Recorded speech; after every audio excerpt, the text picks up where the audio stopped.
Now it so happened that shortly after Aladdin had been transported by the slave of the ring to the neighborhood of his palace, that one of the attendants of the Princess Buddir al Buddoor, looking through the window, perceived him and instantly told her mistress. The princess, who could not believe the joyful tidings, hastened herself to the window, and, seeing Aladdin, immediately opened it. The noise of the opening window made Aladdin turn his head that way, and perceiving the princess, he saluted her with an air that expressed his joy. "To lose no time," she said to him, "I have sent to have the private door opened for you. Enter and come up." The private door, which was just under the princess's apartment, was soon opened, and Aladdin conducted up into the chamber. It is impossible to express the joy of both at seeing each other after so cruel a separation. After embracing and shedding tears of joy, they sat down, and Aladdin said, "I beg of you, princess, to tell me what is become of an old lamp which stood upon my shelf in my robing chamber." "Alas!" answered the princess, "I was afraid our misfortune might be owing to that lamp, and what grieves me most is that I have been the cause of it. I was foolish enough to change the old lamp for a new one, and the next morning I found myself in this unknown country which I am told is Africa." "Princess," said Aladdin, interrupting her, "you have explained all by telling me we are in Africa.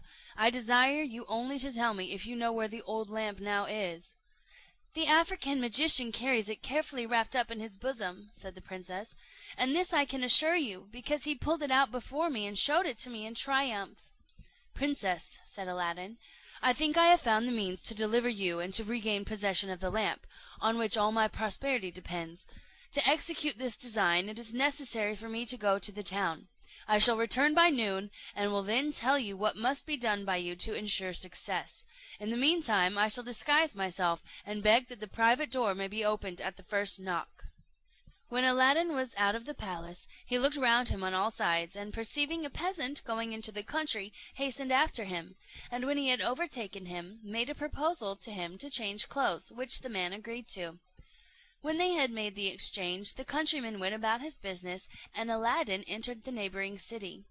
After traversing several streets, he came to that part of the town where merchants and artisans had their particular streets according to their trades. He went into that of the druggists, and entering one of the largest and best furnished shops, asked the druggist if he had a certain powder, which he named. The druggist, judging Aladdin by his habit to be very poor, told him he had it, but that it was very dear; upon which Aladdin, penetrating his thoughts, pulled out his purse, and showing him some gold, asked for half a dram of the powder, which the druggist weighed and gave him, telling him the price was a piece of gold. Aladdin put the money into his hand, and hastened to the palace, which he entered at once by the private door. When he came to the princess's apartments, he said to her, "Princess, you must take your part in the scheme which I propose for our deliverance. You must overcome your aversion to the magician, and assume a most friendly manner toward him, and ask him to oblige you by partaking of an entertainment in your apartments. Before he leaves, ask him to exchange cups with you, which he, gratified at the honour you will do him, will gladly do, when you must give him the cup containing this powder. On drinking it he will instantly fall asleep, and we will obtain the lamp, whose slaves will do all our bidding, and restore us and the palace to the capital of China." The princess obeyed to the utmost her husband's instructions. She assumed a look of pleasure on the next visit of the magician, and asked him to an entertainment, which he most willingly accepted. At the close of the evening, during which the princess had tried all she could do to please him, she asked him to exchange cups with her, and, giving the signal, had the drugged cup brought to her, which she gave to the magician. He drank it out of compliment to the princess to the very last drop, when he fell backward lifeless on the sofa. The princess, in anticipation of the success of her scheme, had so placed her women from the great hall to the foot of the staircase, that the word was no sooner given that the African magician was fallen backward than the door was opened, and Aladdin admitted to the hall. The princess rose from her seat and ran, overjoyed, to embrace him, but he stopped her, and said, "Princess, retire to your apartment, and let me be left alone while I endeavour to transport you back to China as speedily as you were brought from thence." When the princess, her women, and slaves were gone out of the hall, Aladdin shut the door, and going directly to the dead body of the magician, opened his vest, took out the lamp, which was carefully wrapped up, and rubbing it, the genie immediately appeared. "Genie," said Aladdin, I command thee to transport this palace instantly to the place from whence it was brought hither." The genie bowed his head in token of obedience and disappeared. Immediately the palace was transported into China, and its removal was only felt by two little shocks, the one when it was lifted up, the other when it was set down, and both in a very short interval of time. On the morning after the restoration of Aladdin's palace, the Sultan was looking out of his window and mourning over the fate of his daughter, when he thought that he saw the vacancy created by the disappearance of the palace to be again filled up. On looking more attentively, he was convinced beyond the power of doubt that it was his son-in-law's palace. Joy and gladness succeeded to sorrow and grief. He at once ordered a horse to be saddled, which he mounted that instant, thinking he could not make haste enough to the place. Aladdin rose that morning by daybreak, put on one of the most magnificent habits his wardrobe afforded, and went up into the hall of 24 windows, from whence he perceived the Sultan approaching, and received him at the foot of the great staircase, helping him to dismount. He led the Sultan into the princess's apartment. The happy father embraced her with tears of joy, and the princess on her side afforded similar testimonies of her extreme pleasure. After a short interval, devoted to mutual explanations of all that had happened, the Sultan restored Aladdin to his favour, and expressed his regret for the apparent harshness with which he had treated him. "My son," said he, "be not displeased at my proceedings against you. They arose from my paternal love, and therefore you ought to forgive the excesses to which it hurried me." "Sire," replied Aladdin, "I have not the least reason to complain of your conduct, since you did nothing but what your duty required. This infamous magician, the basest of men, was the sole cause of my misfortune." The African magician, who was thus twice foiled in his endeavour to ruin Aladdin, had a younger brother, who was as skilful a magician as himself, and exceeded him in wickedness and hatred of mankind. By mutual agreement they communicated with each other once a year, however widely separate might be their place of residence from each other. The younger brother, not having received as usual his annual communication, prepared to take a horoscope and ascertain his brother's proceedings. He, as well as his brother, always carried a geomantic square instrument about him. He prepared the sand, cast the points, and drew the figures. On examining the planetary crystal, he found that his brother was no longer living, but had been poisoned, and by another observation that he was in the capital of the kingdom of China; also that the person who had poisoned him was of mean birth, though married to a princess, a sultan's daughter. When the magician had informed himself of his brother's fate, he resolved immediately to revenge his death, and at once departed for China, where, after crossing plains, rivers, mountains, deserts, and a long tract of country without delay, he arrived, after incredible fatigues. When he came to the capital of China, he took a lodging at a khan. His magic art soon revealed to him that Aladdin was the person who had been the cause of the death of his brother. He had heard, too, all the persons of repute in the city talking of a woman called Fatima, who was retired from the world, and of the miracles she wrought. As he fancied that this woman might be serviceable to him in the project he had conceived, he made more minute inquiries, and requested to be informed more particularly who that holy woman was, and what sort of miracles she performed. "What!" said the person whom he addressed, "have you never seen or heard of her? She is the admiration of the whole town, for her fasting, her austerities, and her exemplary life. Except Mondays and Fridays she never stirs out of her little cell, and on those days on which she comes into the town she does an infinite deal of good, for there is not a person who is diseased but she puts her hand on them and cures them." Having ascertained the place where the hermitage of this holy woman was, the magician went at night, and plunging a poniard into her heart, killed this good woman. In the morning he dyed his face of the same hue as hers, and arraying himself in her garb, taking her veil, the large necklaces she wore round her waist, and her stick, went straight to the palace of Aladdin. As soon as the people saw the holy woman, as they imagined him to be, they presently gathered about him in a great crowd. Some begged his blessing, others kissed his hand, and others, more reserved, only the hem of his garment. while others, suffering from disease, stooped for him to lay his hands upon them, which he did, muttering some words in form of prayer, and, in short, counterfeiting so well that everybody took him for the holy woman. He came at last to the square before Aladdin's palace. The crowd and the noise were so great that the princess, who was in the hall of 24 windows, heard it, and asked what was the matter. One of her women told her it was a great crowd of people collected about the holy woman to be cured of diseases by the imposition of her hands.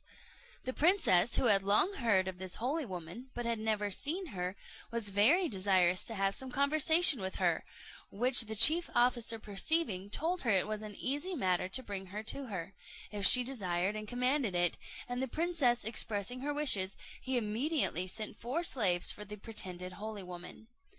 As soon as the crowd saw the attendants from the palace, they made way, and the magician, perceiving also that they were coming for him, advanced to meet them, overjoyed to find his plot succeed so well. "Holy woman," said one of the slaves, "the princess wants to see you, and has sent us for you." "The princess does me too great an honor," replied the false Fatima. "I am ready to obey her command," and at the same time followed the slaves to the palace. When the pretended Fatima had made her obeisance, the princess said, "My good mother, I have one thing to request, which you must not refuse me. It is to stay with me, that you may edify me with your way of living, and that I may learn from your good example." "Princess," said the counterfeit Fatima, "I beg of you not to ask what I cannot consent without neglecting my prayers and devotion." "That shall be no hindrance to you," answered the princess. "I have a great many apartments unoccupied. You shall choose which you like best, and have as much liberty to perform your devotions as if you were in your own cell." The magician, who really desired nothing more than to introduce himself into the palace, where it would be a much easier matter for him to execute his designs, did not long excuse himself from accepting the obliging offer which the princess made him. "Princess," said he, "whatever resolution a poor wretched woman as I am may have made to renounce the pomp and grandeur of this world, I dare not presume to oppose the will and commands of so pious and charitable a princess." Upon this, the princess, rising up, said, "Come with me. I will show you what vacant apartments I have, that you may make choice of that you like best." The magician followed the princess, and of all the apartments she showed him, made choice of that which was the worst, saying that it was too good for him, and that he only accepted it to please her. Afterward the princess would have brought him back to the great hall to make him dine with her, but he, considering that he should then be obliged to show his face, which he had always taken care to conceal with Fatima's veil, and fearing that the princess should find out that he was not Fatima, begged of her earnestly to excuse him, telling her that he never ate anything but bread and dried fruits, and desiring to eat that slight repast in his own apartment. The princess granted his request, saying, "You may be as free here, good mother, as if you were in your own cell. I will order you a dinner, but remember I expect you as soon as you have finished your repast." After the princess had dined, and the false Fatima had been sent for by one of the attendants, he again waited upon her. "My good mother," said the princess, "I am overjoyed to see so holy a woman as yourself, who will confer a blessing upon this palace. But now I am speaking of the palace, pray how do you like it? And before I show it all to you, tell me first what you think of this hall." Upon this question the counterfeit Fatima surveyed the hall from one end to the other. When he had examined it well, he said to the princess, "As far as such a solitary being as I am, who am unacquainted with what the world calls beautiful, can judge, this hall is truly admirable. There wants but one thing." "What is that, good mother?" demanded the princess. "Tell me, I conjure you. For my part, I have always believed, and have heard say, it wanted nothing, but if it does, it shall be supplied." "Princess," said the false Fatima, with great dissimulation, "forgive me the liberty I have taken, but my opinion is, if it can be of any importance, that if a roc's egg were hung up in the middle of the dome, this hall would have no parallel in the 4 quarters of the world, and your palace would be the wonder of the universe." "My good mother," said the princess, "what is a rock, and where may one get an egg?" "Princess," replied the pretended Fatima, "it is a bird of prodigious size which inhabits the summit of Mount Caucasus. The architects who built your palace can get you one." After the princess had thanked the false Fatima for what she believed her good advice, she conversed with her upon other matters, but could not forget the roc's egg, which she resolved to request of Aladdin when he next should visit his apartments. He did so in the course of that evening, and shortly after he entered, the princess thus addressed him: "I always believed that our palace was the most superb, magnificent, and complete in the world, but I will tell you now what it wants, and that's a roc's egg hung up in the midst of the dome." "Princess," replied Aladdin, "it is enough that you think it wants such an ornament. You shall see, by the diligence which I use in obtaining it, that there is nothing which I would not do for your sake." Aladdin left the Princess Buddir al Buddoor that moment, and went up into the hall of 24 windows, where, pulling out of his bosom the lamp, which after the danger he had been exposed to be always carried about him, he rubbed it, upon which the genie immediately appeared. "Genie," said Aladdin, "I command thee, in the name of this lamp, bring a roc's egg to be hung up in the middle of the dome of the hall of the palace." Aladdin had no sooner pronounced these words than the hall shook as if ready to fall, and the genie said in a loud and terrible voice, "Is it not enough that I and the other slaves of the lamp have done everything for you, but you, by an unheard of ingratitude, must command me to bring my master, and hang him up in the midst of this dome? This attempt deserves that you, the princess, and the palace should be immediately reduced to ashes. But you are spared, because this request does not come from yourself. Its true author is the brother of the African magician, your enemy, whom you have destroyed. He is now in your palace, disguised in the habit of the holy woman Fatima, whom he has murdered, and at his suggestion your wife makes this pernicious demand. His design is to kill you, therefore take care of yourself." After these words the genie disappeared. Aladdin resolved at once what to do. He returned to the princess's apartment, and without mentioning a word of what had happened, sat down and complained of a great pain which had suddenly seized his head. On hearing this, the princess told him how she had invited the holy Fatima to stay with her, and that she was now in the palace, and at the request of the prince ordered her to be summoned to her at once. When the pretended Fatima came, Aladdin said, "Come hither, good mother. I am glad to see you here at so fortunate a time. I am tormented with a violent pain in my head, and request your assistance, and hope you will not refuse me that cure which you impart to afflicted persons." So saying, he arose, but held down his head. The counterfeit Fatima advanced toward him with his hand all the time on a dagger concealed in his girdle under his gown, which Aladdin observing, he snatched the weapon from his hand, pierced him to the heart with his own dagger, and then pushed him down on the floor. "My dear prince, what have you done?" cried the princess in surprise. "You have killed the holy woman." "No, my princess," answered Aladdin with emotion, "I have not killed Fatima, but a villain, who would have assassinated me if I had not prevented him. This wicked man," added he, uncovering his face, "is the brother of the magician who attempted our ruin. He has strangled the true Fatima, and disguised himself in her clothes with intent to murder me." Aladdin then informed her how the genie had told him these facts, and how narrowly she and the palace had escaped destruction through his treacherous suggestion which had led to her request. Thus was Aladdin delivered from the persecution of the two brothers who were magicians. Within a few years afterward the sultan died in a good old age, and as he left no male children, the Princess Buddir al Buddoor succeeded him, and she and Aladdin reigned together many years, and left a numerous and illustrious posterity.